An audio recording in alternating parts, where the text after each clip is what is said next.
ائمہ ثلاثہ، امام مالک، امام شافعی، امام احمد بن حنبل، یہ تینوں ایک تھے، ایک تینوں، ان کا عقیدہ، ان کا عمل، ان کا منہج، ان کا کام، سارا سلسلہ ایک تھا۔ امام شافعی رحمہ اللہ فرماتے ہیں کہ خرجت من بغداد،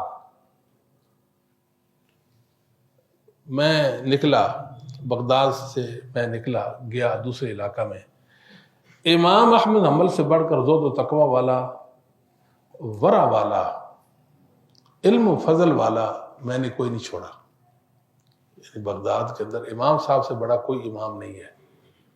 یہ شیر و شکر تھے تمام ائمہ، ٹھیک ہے، ان میں کوئی ایسی ویسی بات نہیں تھی۔ دیکھیں اختلاف اجتہادی ایک رائے ہوتی ہے، وہ محدثین سے پہلے صحابہ میں بھی تھی اور محدثین میں بھی آ گئی۔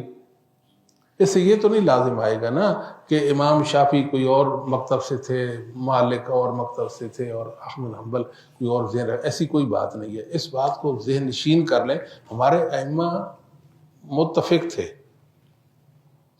ٹھیک ہو گیا جی۔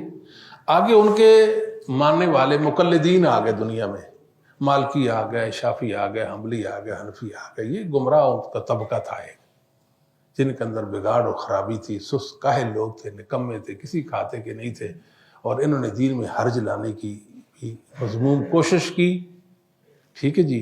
تو عجیب سا امت کو ایک ذہن دے دیا، لڑائی بڑائی اور اس طرح کا سلسلہ، تو تکار اور سختی اور تشدد، اس طرح کا سلسلہ دنیا میں لایا۔ حالانکہ محدثین کے مسلک سے یہ لوگ منحرف ہو گئے تھے۔ ہم بھی مالکی ہوتے ہیں، ہم شافعی ہوتے ہیں، حنبلی ہوتے ہیں، حنفی ہوتے ہیں، تم کون ہوتے ہو؟ یہ تو مسئلہ ہی نہیں ہے۔ امت میں اختلاف میں انتشار کیوں واقع کرتے ہو؟ اصل سے کیوں ہٹاتے ہو انسانوں کو؟ علم نبوت سے دور کیوں کرتے ہو؟ محدثین کے علم عمل سے لوگوں کو کیوں دور کر رہے ہو؟ محروم کیوں کرتے ہو؟ دیکھو نا زیادتی والا معاملہ ہے کہ نہیں ہے؟ آپ علم نبوت کے مقابلے میں ایک تعبیر پیش کریں جی، دیکھیں ہم تقلید کے بغیر زندہ نہیں رہ سکتے، تقلید فرض واجب ہوتی ہے۔ تقلید کہاں سے آ گئی؟ تقلید کا تو اسلام میں وجود ہی نہیں ہے، اور آپ اس کو قرآن و حدیث سے ثابت کر رہے ہیں، اور اس کو قرآن حدیث کے دلائل جو ہیں وہ پہنا رہے ہیں۔ یہ کون سا انصاف ہے؟ یہ کوئی علم کی بات ہے؟ یہ بعد والے جو لوگ تھے یہ گمراہ لوگ تھے۔ اکثر آپ کو مالکی، حنبلی، شافعی مقلدین بعد والے جو ہیں وہ آپ کو برے عقیدے والے نظر آئیں گے، عقیدہ گندا قسم کا۔ کسی نے حدیث میں اچھی کوشش کر لی، فقہ میں اچھی کوشش کر لی، پتہ نہیں کس معاملے میں اچھی کوشش کر لی، مگر ان کا عقیدہ گندا تھا۔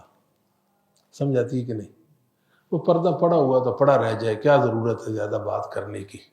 ہمارے ائمہ جو تھے، ہمارے امام مالک، امام شافعی اور امام احمد حنبل، یہ ہمارے ایمان ہے۔ میرے ایمان سے اگر امام احمد حنبل نکال دے تو میرے ایمان کا کوئی اعتبار نہیں ہے۔ امام مالک اور امام شافعی کی محبت ختم کر دیں تو میں بالکل بے نور ہو جاؤں، اور مجھے سمجھ نہ آئے جائے کہ میری زندگی کا مقصد کیا ہے۔